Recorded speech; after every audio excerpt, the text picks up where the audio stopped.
জয় হিন্দ, জয় ভারত। প্রিয় দর্শক, সকলকে কাকদ্বীপ টিভিতে স্বাগত। আপনাদেরকে সবাইকে আবারও প্রণাম জানিয়ে নতুন এক প্রতিবেদন শুরু করছি। সন্ত্রাসবাদকে পৃষ্ঠপোষকতা করে বা সন্ত্রাসবাদকে লালন পালন করলে তার ফল যে ভোগ করতে হয় তার প্রকৃষ্ট উদাহরণ দেখুন। কিভাবে পাকিস্তান এবং আফগানিস্তানের তালিবানের মধ্যে লড়াই চলছে দেখুন। তালিবানের পক্ষ থেকে টিটিপির পক্ষ থেকে একটি ভিডিও রিলিজ করা হয়েছে। সেই ভিডিওতে দেখা যাচ্ছে কিভাবে পাক আর্মি বোঝাই গাড়িগুলোকে তালিবান একের পর এক বিনষ্ট করছে। ভয়াবহ মারাত্মক ভিডিও, গা শিউরে ওঠার মতো।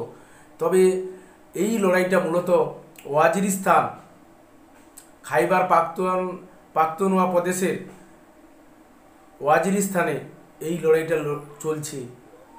ডুরান লাইন অতিক্রম করে এই লড়াইটা কিন্তু চলছে নিজের মধ্যে, এবং পাকিস্তানের পোস্টগুলো তারা দখল করে ফেলছে। ভিডিওটা আপনারা দেখুন, তবে আপনারা বুঝতে পারবেন যে কি অবস্থায়, কি মারাত্মক লড়াইটা লড়ছে বা চলছে, রক্তক্ষয়ী লড়াই চলছে। দেখুন। वतन के सदफितन करके जतन बैठा चमन में गामजन ये ने कहो ये तैगजन बांधे कफन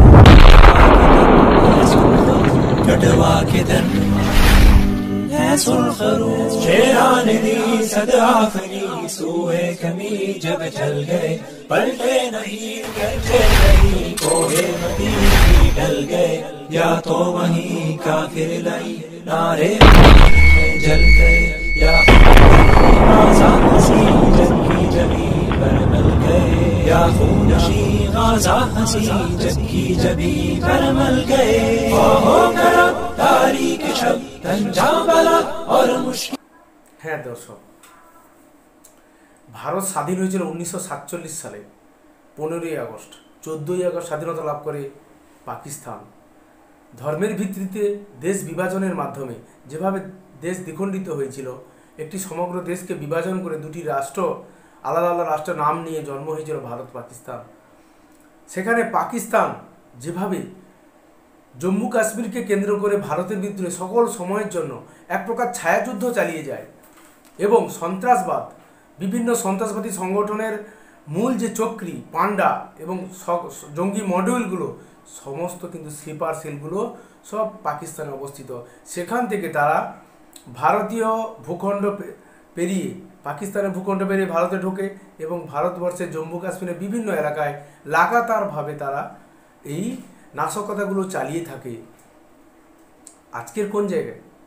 এক সময় পাকিস্তান যেভাবে লালন পালন করেছে সন্ত্রাসবাদ, জঙ্গিদেরকে মূল আশ্রয় হিসাবে ভারত এটাকে বারবার অভিযোগ করে এবং বিশ্বের কাছে প্রমাণও করে দিয়েছে। সন্ত্রাসবাদ একটা আঁতুড় ঘর পাকিস্তান, এমনও দাবি আমেরিকা পর্যন্ত করেছে। সেই জায়গা থেকে আজকে সেই সন্ত্রাসবাদের ফল কে ভোগ করছে? পাকিস্তান। দেশকে উন্নয়ন এবং প্রগতির পথে নিয়ে যাওয়ার পরিবর্তে যেভাবে রক্তক্ষয়ী সংগ্রামের মাধ্যমে এই সমস্ত মূল্যবান জীবনগুলো চলে যাচ্ছে, হোক না পাকিস্তানের সৈনিক, কিন্তু এই লড়াইয়ের মধ্যে কেন? বিশ্বের অন্য প্রান্তে লড়াই হলে হয়তো আমাদের মনটা এতটা টানতো না, কিন্তু আজ আফগানিস্তান পাকিস্তানের মধ্যে যে রক্তক্ষয়ী সংগ্রাম চলছে, এ বিষয়ে আমাদের মনোনিবেশ করতেই হচ্ছে। আমরা কোনোভাবে বেরিয়ে যেতে পারছি না, কারণ জায়গাটা ভারত থেকে খুবই কাছে, এমন কিছু দূরে নয়।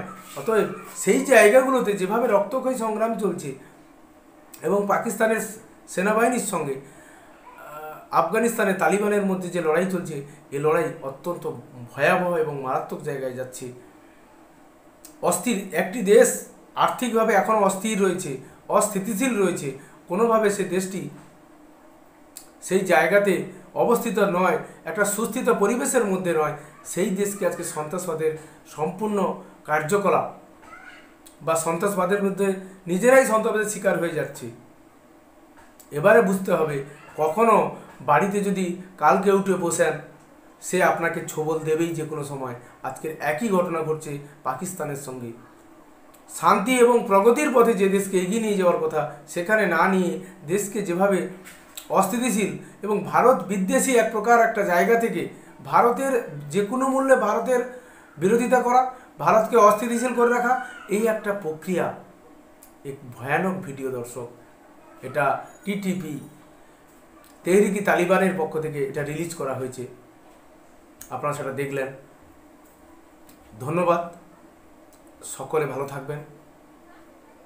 যেভাবে সহযোগিতা করছেন, আপনাদের আন্তরিক সহযোগিতায় এই চ্যানেল অনেক জায়গায় আপনারা পৌঁছে দিয়েছেন, আগামীতেও পাশে থাকবেন এই আশা রেখে ধন্যবাদ জানিয়ে আজকের যে প্রতিবেদন এখানেই শেষ করছি।